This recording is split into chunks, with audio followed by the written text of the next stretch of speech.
6 खासदार शिवसेनेत गेले खरे, सेलिब्रेशन होण्याऐवजी शिव्यांची लाखोळी वाहिली जाते, उलट घडते असं वाटतंय कुठतरी? मला वाटतं पहिली गोष्ट म्हणजे आपण हा शब्द वापरणं की शिवसेनेत गेले ते मिंदेच्या टोळीत गेलेले आहे, आणि दुसरं म्हणजे मिंदेंच्या टोळीची संस्कृती काय आहे ही जगासमोर आलेली आहे.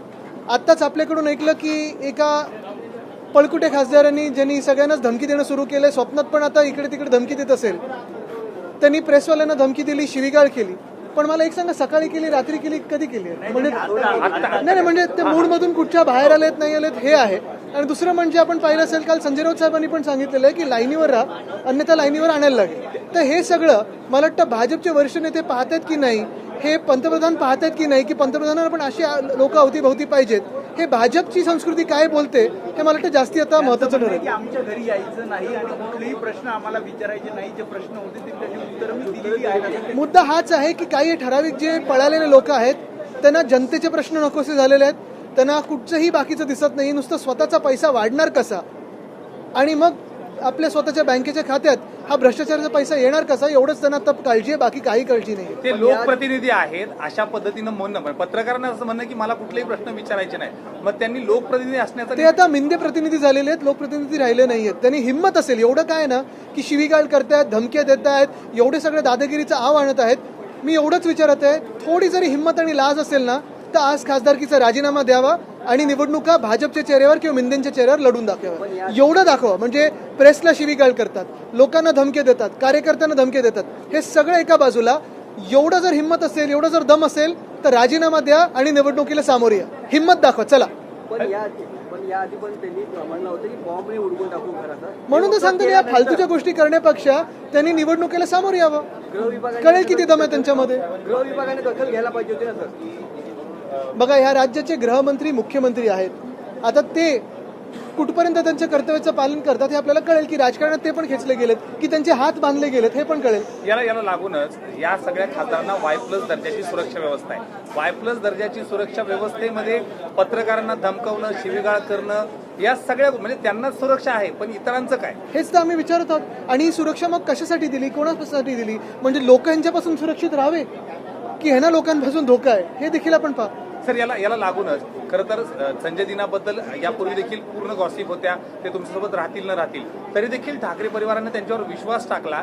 विश्वास टाकल्यानंतर आज ते ज्या पद्धतीनं वागतायत, खरंच हे कुठतरी मला वाटतं हा नालायकपणा आहे. आणि जसं मी सांगितलं ना, स्वतःमध्ये दम असेल तर राजीनामा देऊन निवडणुका आत्ता लढवा, आत्ताच्या आत्ता लढवा.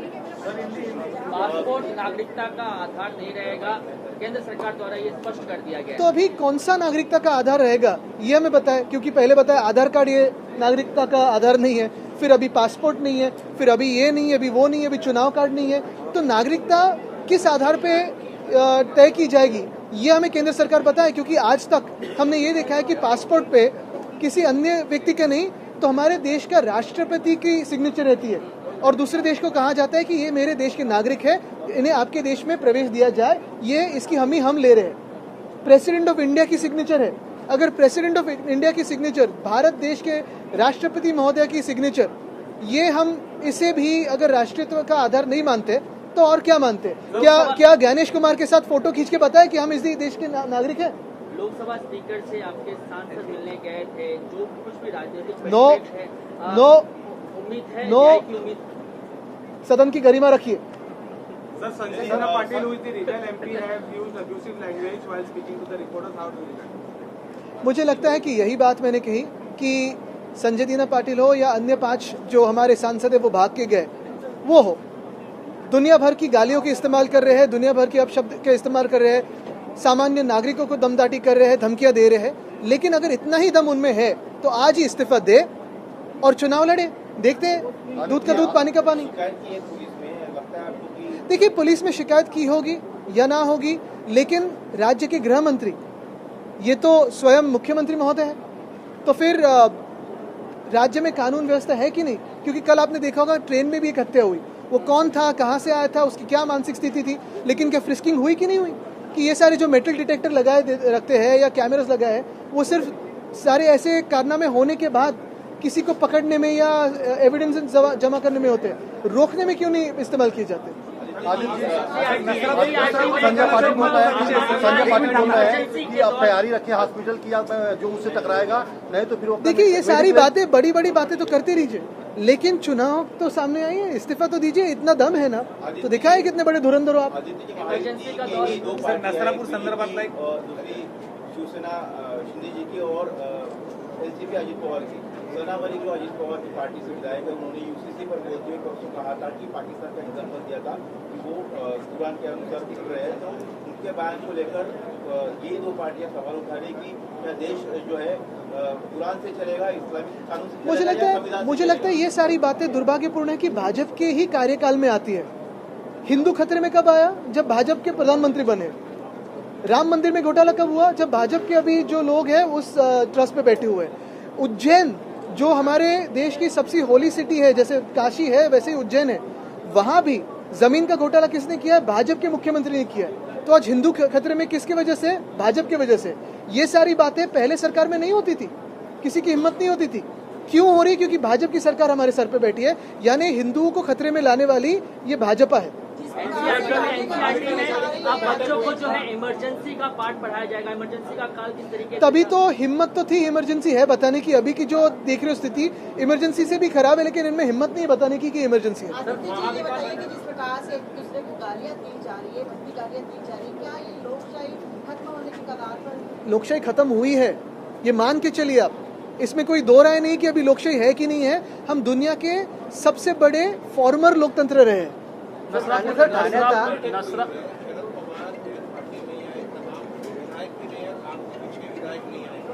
हमारे विधायक तो आज सभी है यहाँ, कल किसी काम से वो बाहर थे, लेकिन आपने देखा होगा जो परसों नहीं है वो कल थे, वो कल नहीं है वो परसों, ये सारे हमारे लोग हैं। 2-3 जो हमारे विधायक है कल उद्धव साहब का जो की टूर है उसके प्लानिंग के लिए भी गए, तो उसमें से बहुत सारी संख्या वहाँ है। एक है पवार साहब शायद बिजी हो तो उसमें हो सकता है, दूसरे पार्टियों के बारे में मुझे मालूम नहीं। अरे ऐसे सब अंदर की रणनीति बाहर बोलनी होती तो अभी को अंदर बैठाते। आरोपीला दोषी ठरवण्यात आलेला आहे। 29 तारखेला निकाल लागणार आहे आणि पीडितांकडून फाशीची शिक्षा देण्यात यावी अशा प्रकारची मागणी केलेली आहे। मला वाटतं पूर्ण त्याच्यावर सगळं काही निकाल लागल्यानंतर त्याच्यावर मी बोलेन, जी काही मागणी असेल ती पण त्याच्या सगळं नंतर। ठाण्याचा टीडीआरचा विषय आज विधानसभेमध्ये हा मुद्दा उचलणार, कारण 2800 कोटी ठाणेकरांचे तारण, त्यावर वन विभाग काहीच बोलत नाही। येऊरमध्ये आपण पाहिलं असेल अनेकांचे इलिगल बंगले आहेत, येऊरमध्ये अनेकांचे इलिगल रिसॉर्ट्स आहेत। वन विभाग ठाण्यामधलं आपण पाहिलं असेल, ठाण्यामध्ये खरं तर खूप वेगळे घोटाळे आहेत। आम्ही पण बोलत असतो, हल्ली भाजप पण बोलायला लागलेली आहे, पण मुख्यमंत्र्यांचे हात का बांधले आहेत, कशामुळे बांधले आहेत हे आम्हाला कळत नाहीये, कोणी बांधले। रेलवे ऐसी योजना ला रही है कि फिटिंग के लिए एक कलर कोड 5 लाख तक दिया जाएगा यूएसबी की जगह पर। सबसे पहले सवाल ये है कि क्या फिटिंग अलो की जाएगी कि इसी जगह पर आप लोग जरूर है कि इसी जगह पर टूटेंगे? ये जो योजना है आप इसको कैसे देखते हैं कि यह नहीं, अभी ये स्पिटिंग का जो लॉ है वो रील मंत्री कैसे रील बनाते हैं, जैसे कवच पे रील बनाया था कोई फायदा नहीं हुआ।